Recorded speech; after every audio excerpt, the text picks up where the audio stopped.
Team by team, 3-round mock drafts roll on here in the Sportsocracy, coming to you from the Ingles studio. And at ESPN Draft Nerd, Jeremy Greene's very happy because now it's time to talk about his New York Jets, Jets. All right, so they're getting Aaron Rodgers in this little... Yes, it's getting done. Yes. Can we stop with the gnashing of teeth? It's getting done. Yes. So New York will give up their 13th overall pick But they flip with 15. Yes. So they just move down 2 spots, and then they give up the second-round pick, and that allows them to put the conditions on the further down the line pick. That is the solution that makes the most sense. I've been told that is where this is trending, and it will get done before the April 27th, 2023 NFL Draft. So Green Bay picks at 13 in this scenario.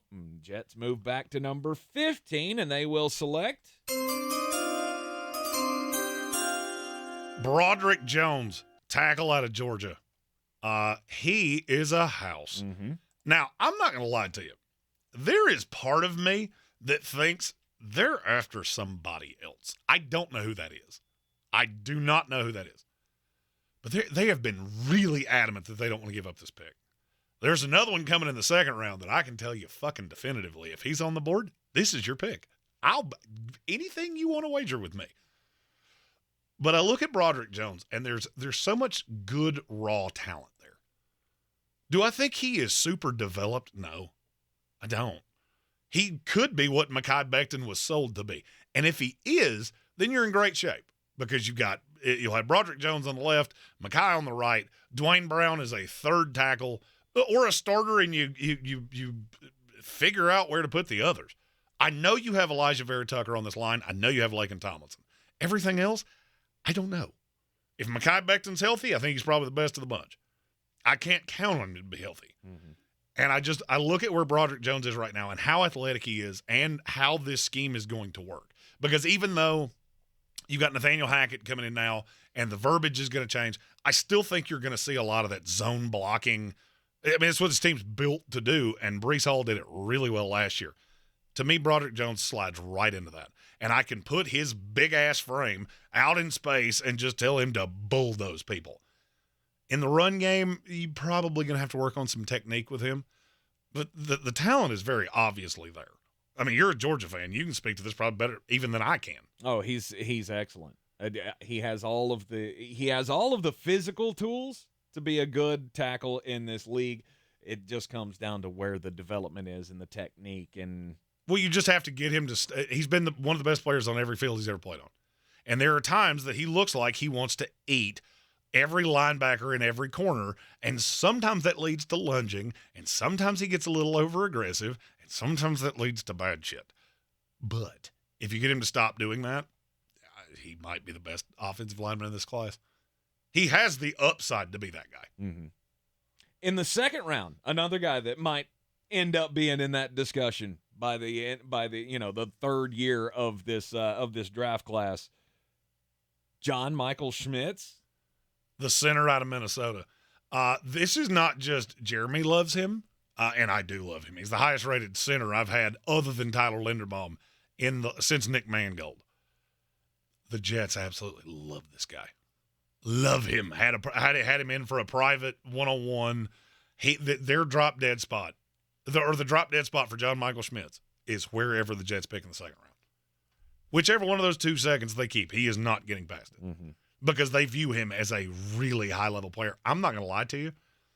There is part of me that thinks the reason that the Jets have held on to that first-round pick and they've been so damn adamant about it is because they want to trade back, of which a lot of people do.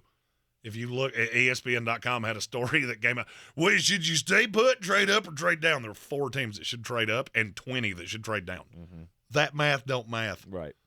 Not everybody's going to have suitors. No, but I think where the Jets are sitting in that right there at the beginning of the teens, middle of the tens. Weird way to say that. Yeah. I think there could be some allure there. And I wouldn't be shocked if they tried to trade back to the end of the first round, recoup that third-round pick they gave up to get the 2 in the Elijah Moore deal, and take John Michael Schmitz at the end of the first round. Worked out pretty damn well the last time you took a center at the back end of the first round because he's in your Ring of Honor. Yeah. All right. And he looks strikingly like me. Those are the only 2 picks that we have for the New York Jets in this mock draft scenario. Yeah, you gave up the 3rd-round pick for Elijah Moore. It's fine. I mean, look, this team is really good. This roster is really good, and it's really young. And don't be shocked if when the Aaron Rodgers thing, when that levee breaks, you remember when Tom Brady went to Tampa Bay and all of a sudden all these vets went, fuck, I'll go play there for cheap as shit. Mm-hmm. Don't be shocked if that becomes New York. Of course. Quan Alexander, I promise you, he's sitting by a phone just waiting. Like, when's he going to do it? Call me. If you got any qualms with these, you can take it up with Jeremy. He's pretty well connected with the front office of the New York Jets. Yeah, so I mean, pretty spot on about what they're going to do. I know some shit about some things. If you like these picks, if you don't like these picks, if there's a player you would like to know how they fit with the New York Jets, I will obviously answer every Jet question first because, well, you are my constituency.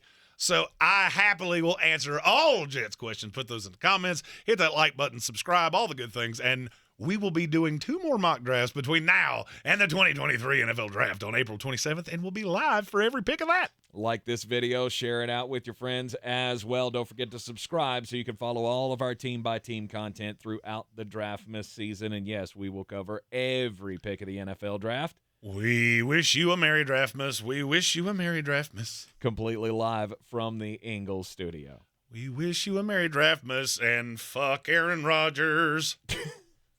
Just do it!